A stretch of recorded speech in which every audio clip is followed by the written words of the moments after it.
The goal of this program is to really improve the health and well-being of older adults and get them to have higher energy levels, good health, and keep them out of the healthcare system, have them live independently and thinking clearly, and having enjoyable and meaningful social activities. We want to avoid them having poor health outcomes after medical procedures and functional dependence and dementia that often leads to the loss of independence in housing and self-care. And also, we know that isolation and lack of meaningful engagement with the world is something that really does accelerate the decline in health of older adults. We want to prevent that. So one of the major themes that we've talked about over the years is improving the health span. And for those of you not familiar with that, the health span is a period of life, usually later in life, where people begin to lose functionality and ability to have cognition at their previous level. So this slide just shows the average age of death in the United States in 2016 here in the kind of mid to late 80s for women. But you can see from this red areas, this is the area that people who are still alive are starting to get more and more disabled or having a decline in health span. So this just signifies that it starts at the age of 70 often. And what we're trying to do is to move this line back so that people in this age group will be functionally and cognitively intact until much later in life. So we think with engineered and biological approaches, we'll be able to do that in the future. So the rationale for our program is with the rapid increase in the population of older adults in the US and around the world, there's going to be an increased need for this. The need for increased health span to accompany this increased lifespan I've already talked about. And again, it's not just a US problem, it's really a worldwide problem with especially East Asia, Taiwan, Japan, and China rapidly increasing the numbers of older adults and the needs associated with that. And then finally, there's a social and medical need of frailer subset of older adults who are quite vulnerable. And often these needs can be met with focused development and application of uses of AI and novel technologies. So the Artificial Intelligence and Technology Collaboratory here at Hopkins is an NIA P30 award. And it was really given to help develop an ecosystem that focuses on improving the health and well-being of older adults through the uses of new technology and new uses of artificial intelligence. The funding for this is from both, comes to provide core support for both academic and industry, and usually through the form of pilots, but the core structure, as you'll learn today, is really meant to support that as well. Our local goal is to establish this multiple Hopkins branded technologies and to get this kind of up and running through our business schools and through our tech ventures to help people in the Hopkins environment in the community of Baltimore access these and move ahead quickly. So we think that Hopkins is uniquely suited for this AITC and that we are embedded within the Human Aging Project, which is a large consortium that crosses biology, engineering, and clinical translation with the common goal of improving health span. We have these enduring partnerships in aging research and clinical practice with medicine, nursing, engineering, business, and public health. We have a very large registry of older adults who want to participate in research studies, such as what we are funding in the AITC. And we also have business partners and supportive tech ventures team really eager to work in this space and invest in gerotech. So the Bayview campus is where most of our programs are located.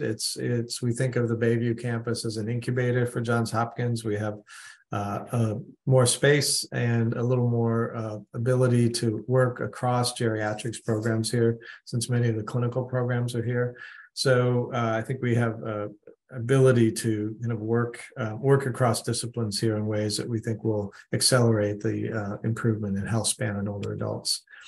This is just a picture of the campus, and you see a number of programs here that are very important to our geriatric and aging research programs. I won't talk on many of them, but you see the AITC in the middle, Human Aging Project, Older Americans Independence Center. All of these are housed in a couple buildings on the campus and allow us to work closely.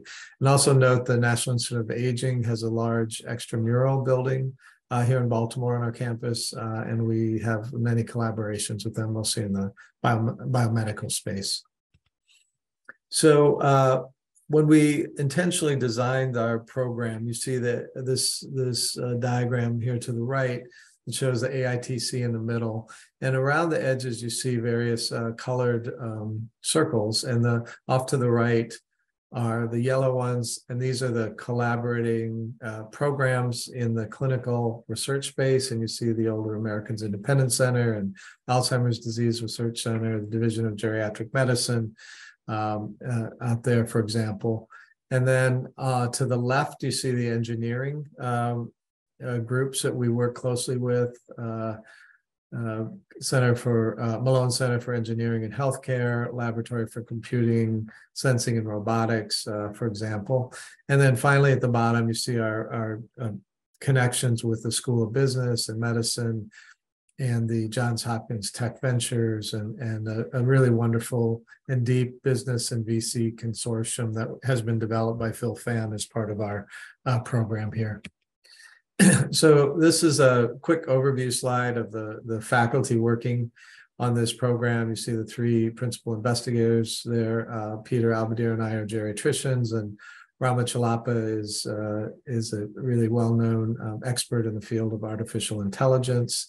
And together we brought together a great network of collaborative investigators in the stakeholder core, in the pilot cores, in the networking mentoring core, and the data integration and quality core. And I'll tell you a little bit about them in a minute. But you see people from across the university in medicine, public health, nursing, and engineering and the business school.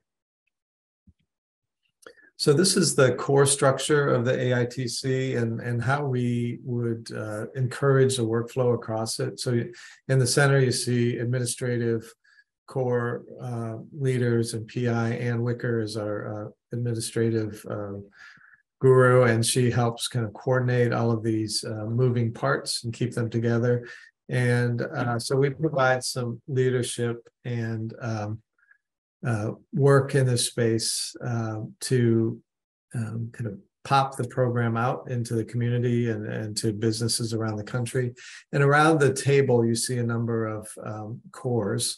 So we have a clinical validation, translation and validation core that works with companies and individuals and academia to develop feasibility testing for early technologies and early uses of AI. And the stakeholder engagement core, which is meant to reach out into communities of older adults that might benefit from AI and technologies and get them get their opinions or their thoughts on emerging technologies and emerging trends in this area. Technology identification and training core is our group that is thinking about newer technologies and how potentially to integrate them into care of older adults, and also work with a wide variety of scholars in this area to train them into thinking about how to translate engineering and uses of AI into clinically relevant programs. The network and mentoring core, super important in that it provides funded programs and people who are interested in working in this space with access to a broad variety of businesses and venture capitalists and other groups that could potentially help support the development of early technologies and move them towards the business world and the world where these products can go off the shelf in a lot shorter period.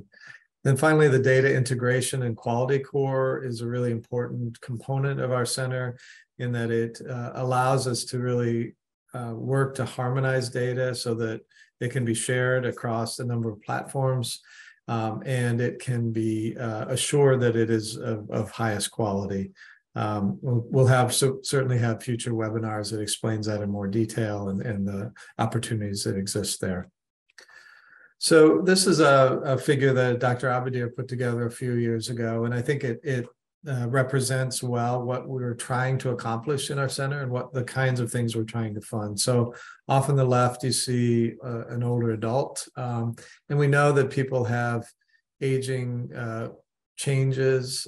They have changes in their social and behavioral context, and they have cognitive changes that happen to them that prevent them from having a robust health span. So cognition, functional decline, and other issues that come to bear as people age.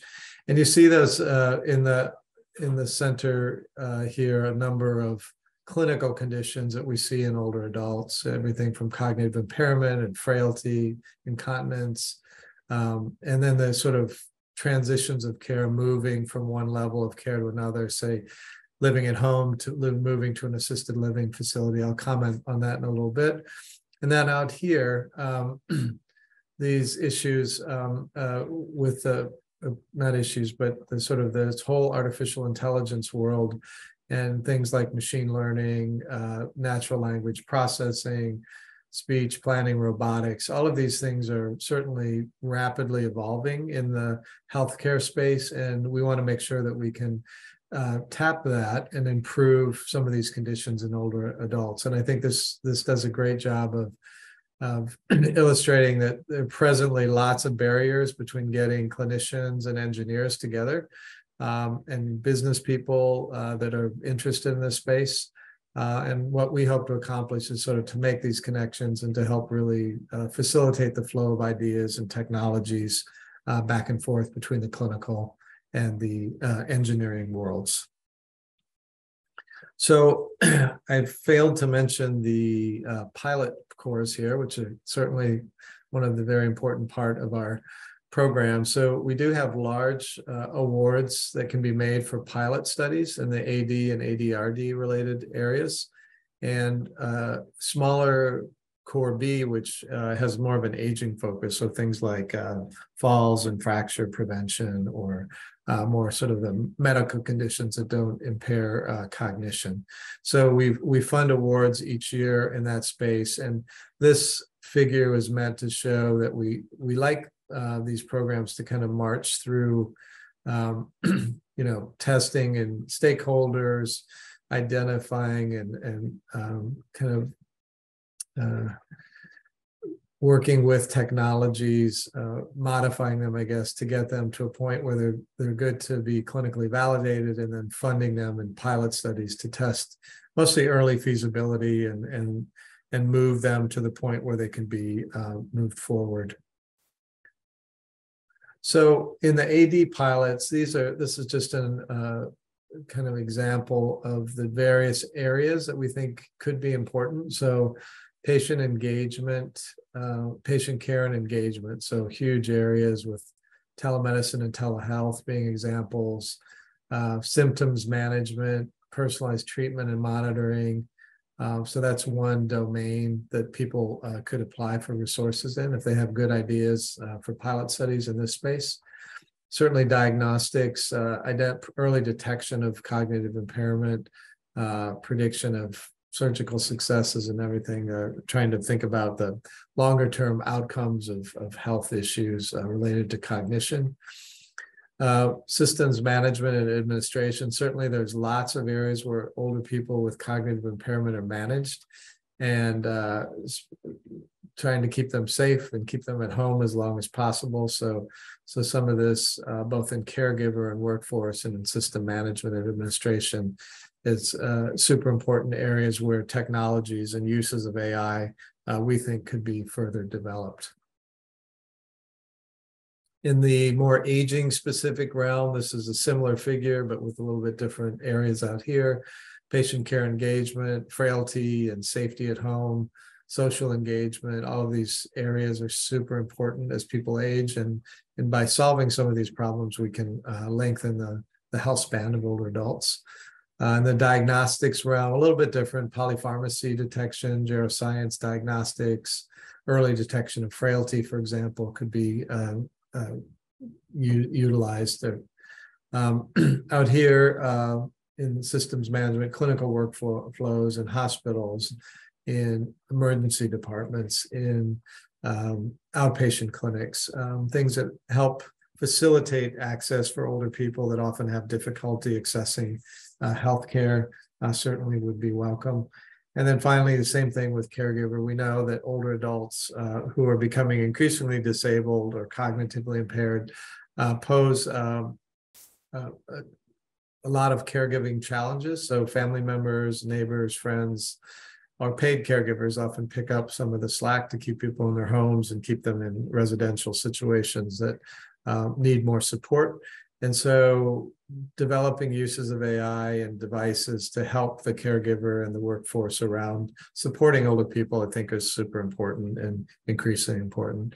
In the center here, you see the engineering approaches that could certainly be used and developed here. And you see robotics, big data analytics, speech and natural language processing, for example. Back to that figure that I showed earlier of Dr. Abadir's, I think this is a way to kind of connect these important clinical domains with these engineering and uses of AI that could help transform our health system and improve care for older adults. So we have awarded one round of pilots already, and I just listed a couple of examples here to show what we've done and things hopefully similar or different to this in the future.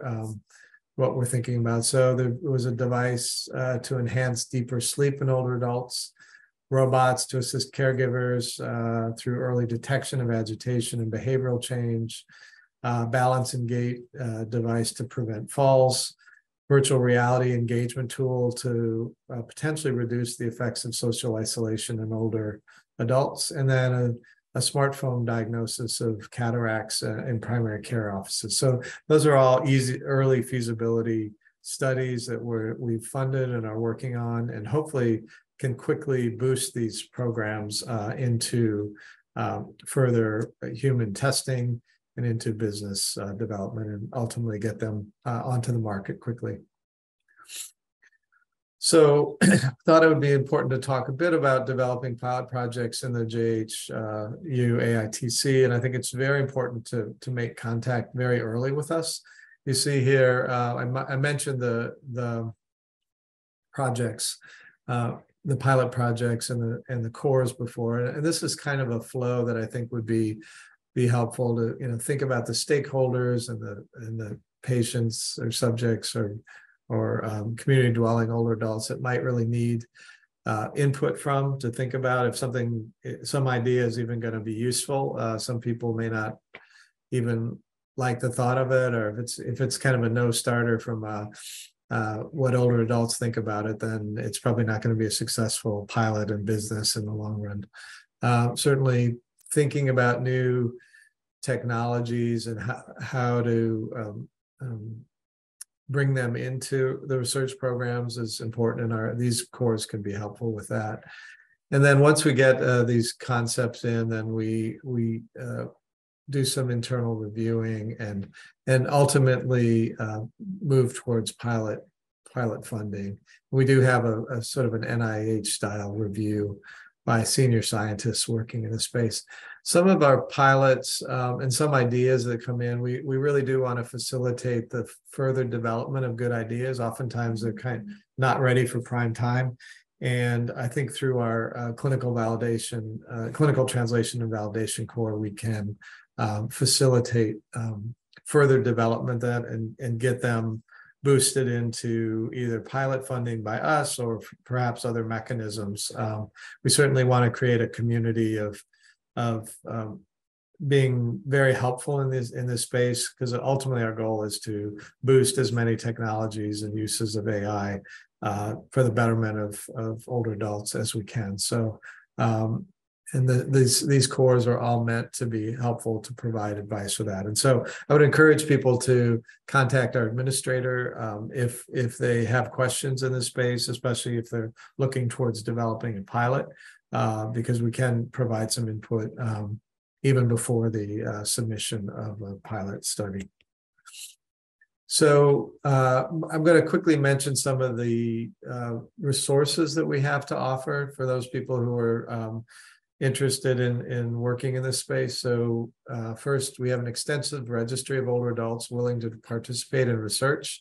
At this point, there's nearly 600 people, average age in their mid to late 70s, who have consented to be part of future studies. So we can contact them and say, hey, are you interested in a study to test a new AI device, for example? And so we have this contact list of people we can bring in quickly. So we'd love to collaborate with many people and have them come in.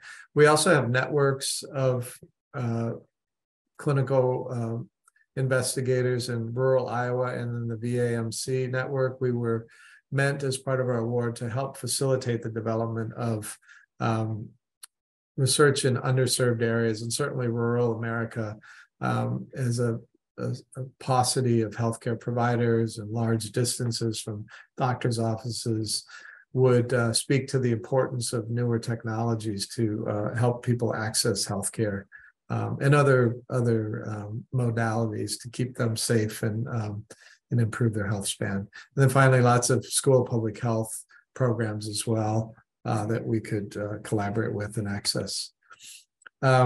Business and networking opportunities. I mentioned Phil Fan from the Cary Business School that leads our networking and mentoring core.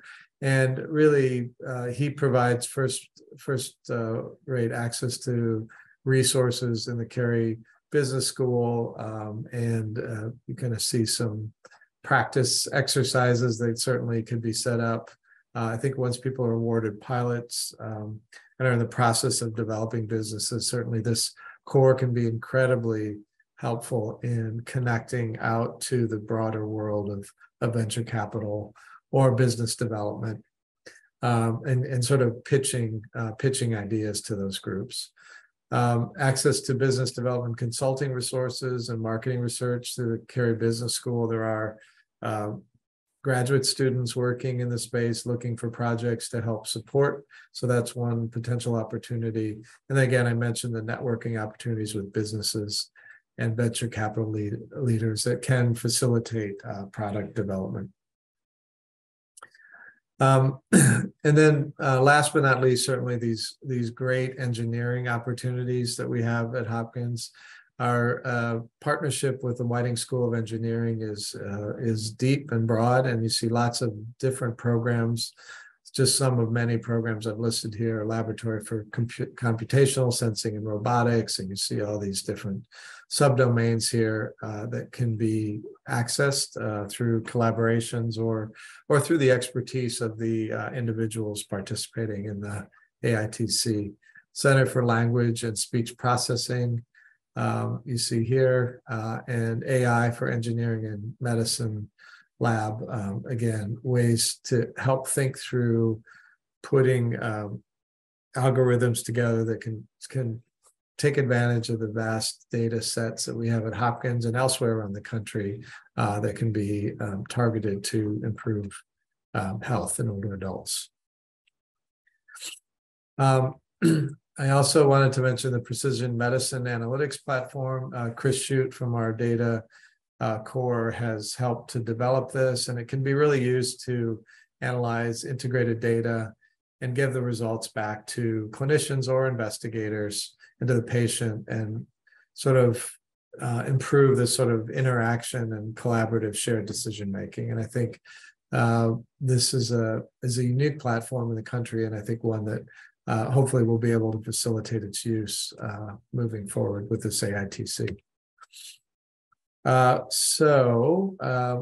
will move on now. I thought it would be good to talk a little bit about settings for the development of possible AITC studies. I think one thing that we've noticed in the first couple rounds of studies that have come through is that sometimes the ideas are not well targeted to settings where older people actually live, and situations that might most benefit larger groups of people. So I thought what I would do as a geriatrician with years of experience and helping people kind of transition through stations of where they live over years as they age in place. It might be helpful to kind of provide a big overview of that, and then help guide people who are interested in pilots thinking about which specific group or area to target.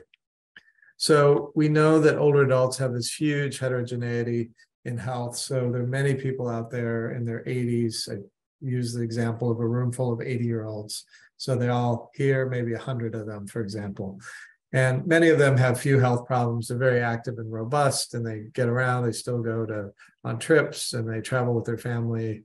They may have a few health problems, but generally, probably more than half of them are independent and doing pretty well. There's a smaller subset of 80-year-olds that have lots of medical problems. They're less and less able to travel, to get out of the house, spend lots of time in the hospital and doctor's offices. And then there's a subset that are quite frail and dependent, and they're already heading for nursing homes, or they're in nursing homes or in facilities where they need a lot of care.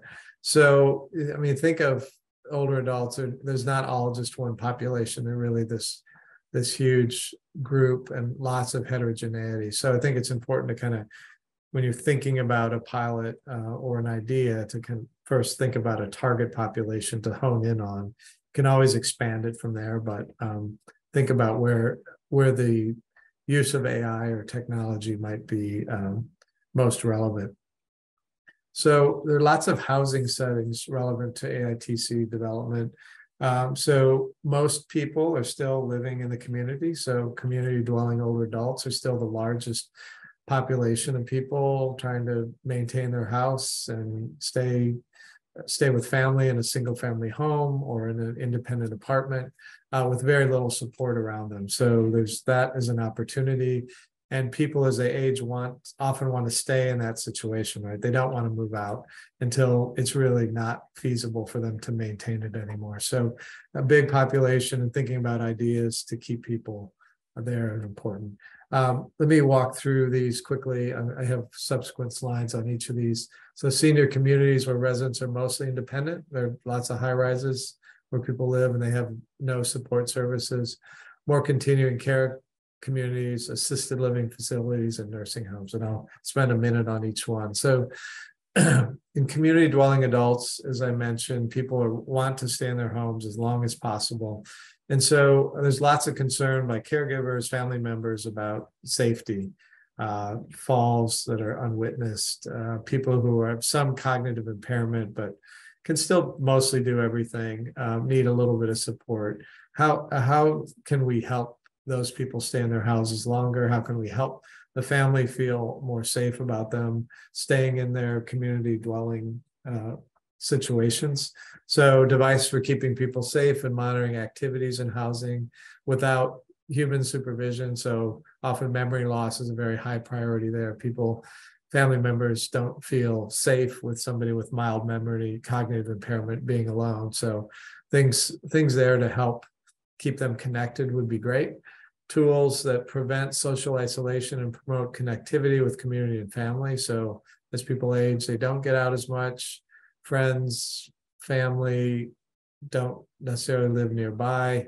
It's harder for them to drive or travel somewhere. So they get more and more socially isolated, and things to promote connectivity across communities and family members, I think, are really important to think about. Devices that prevent falls at home. Falls are really emerging as one of the major causes of injury and even death in older adults. And as people get into their 80s and 90s, they're much more likely to fall, much more likely to have some sort of injury that leads to death. So thinking about that, I think, is important in this community. Then senior independent living communities, these tend to aggregate more people. So people living, say 100 people in a high rise, there are not any real services per se, but there are, usually some organized activities for people, some travel maybe. And these are also good facilities, good communities to think about integrating technologies and uses of AI. Again, I put fall prevention, monitoring activities. Family members still, even if people are in smaller apartments, they still want to help keep track of people. And so devices in that space. Tools that prevent social isolation and promote connectivity again, same as in the single family homes. And then more in the group settings, tools that promote physical and cognitive activity. It's been shown that if people exercise, they do more activities, they're much more likely to have a longer health span. So we try to push that as well. So continuing care communities, these are communities where people live often independently. So imagine there are many components to these places. So they're usually large campuses with 600 to 1,000 people. There's in the Baltimore metropolitan area, I can think of probably 6 or 7 of them. And generally people have a fair amount of resources in order to get into them. It's relatively expensive. But that being said, it sort of aggregates large numbers of older adults into a setting where some technologies and the scale is such that technologies and uses of AI might be very helpful. So in these places, they're usually independent living facilities. There's a little bit more, people go from living completely independently to driving to maybe losing ability to drive. So they're in a smaller apartment and have to go to meals because they can't get out to get food anymore. So there's another area where people live in that more assisted living setting. And then if they decline further, have lots of medical or cognitive changes that force them and really not allow them to continue to provide a lot of care for themselves, they can move right into a nursing home type bed. And there's sort of a whole range of services that spread across that group. So in this whole facility, group activities prevent falls and focus on physical and cognitive activities that promote independence can be super important. So if people have more activities, more cognition, cognitive stimulation, they're more likely to maintain a health span for longer and not move through these settings of continuing care. Devices that provide assistance with activities of daily living and home. So as people get more debilitated, toileting, getting in and out of bed, mobility devices, all those sorts of things will be increasingly important. We have sort of a set of things like wheelchairs but good things that transfer people and help them, move between a toilet and a wheelchair, for example. Those things are not really in common usage at this point. And then tools that prevent social isolation, even in these larger communities. People often feel isolated, not connected with the greater world outside. The world is shrinking. They have less contact with family and friends. So any devices that can help prevent social isolation and promote this connectivity would be important. So finally, assisted living facilities and nursing homes. Generally, they're starting to blend together. People who are really disabled, unable to provide care for themselves, which generally means they can't get to the toilet, they can't get in bed themselves, they can't take a bath, they can't walk. They may be able to move around in a wheelchair, but they can't get in and out of a wheelchair, for example. So this is a population who's generally quite disabled and often have moderate to severe cognitive impairment. So I think the focus here would be a little bit different. So devices and programs that assist the caregivers with ADLs and mobility devices, for example. The devices that facilitate contact with family and friends and medical staff are still very important in these such situations. People want to be out there, still in touch. It helps with agitation. It helps with all sorts of things. So reasonably priced devices that can get in front of people and help them connect with people that they love and care for them will be increasingly important. And then group setting programs that help with physical and cognitive activities. I think this is do like the previous continued care communities. I think these can be really important. So virtual reality games, for example, and especially where there can be some interaction with other participants, holographics, exercise things, yoga, all kinds of activities, fall prevention activities, all sorts of things could be developed in the space and really help prevent people from declining over time. There's a whole range of healthcare settings relevant to AITC development. So again, I would encourage you to think about these different levels where healthcare is provided. There's sort of a little bit of overlap between living situation and healthcare down at the bottom, but most people, again, thinking about 75 to 80-year-olds, most people are still trekking off to their primary care doctors or their specialty care clinics, cardiology, for example, or orthopedics. And so things for those offices to make it easier for older people. Emergency departments are really, really, really important in the care of older adults. When older adults get sick, oftentimes they're delirious, unable to really explain what got them to the emergency department. And if they're alone, it's really difficult to know what people were like before. So, and they're often more difficulty in making decisions as to the next level of care, whether they should be admitted or sent home.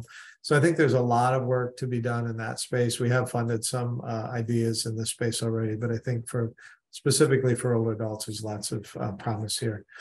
Inpatient hospitals, older adults are much more likely to get admitted and have a longer period of stay and have complications like delirium, like falls out of bed, all kinds of things. So technologies and uses of AI to kind of look through data and help identify problem areas, I think would be super important.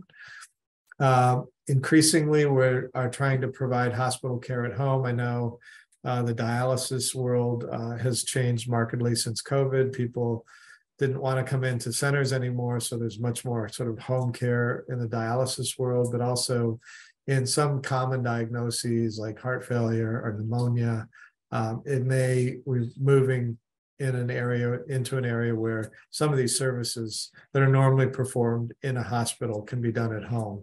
And I think increasing technologies and uses of AI around these programs could really help them take off and prevent problems in the hospital, iatrogenic problems.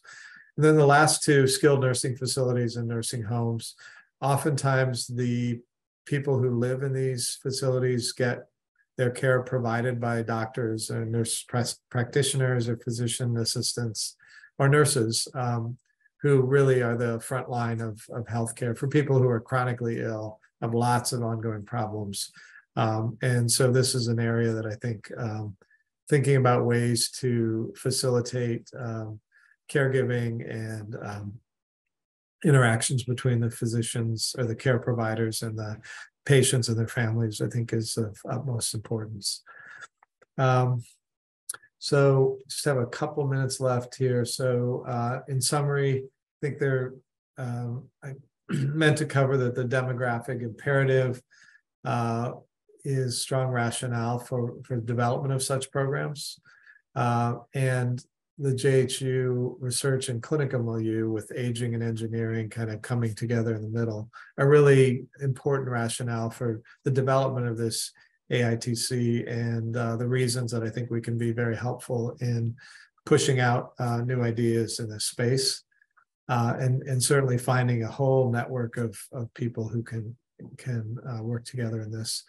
The AITC infrastructure is really ready to provide assistance to those interested in the development of the space and to support investigators that are given pilot awards. So again, we take applications and only can support a subset of them with funds, but we can provide some consultation to help people develop their ideas and certainly people who have pilot awards to really rapidly encourage the development of them.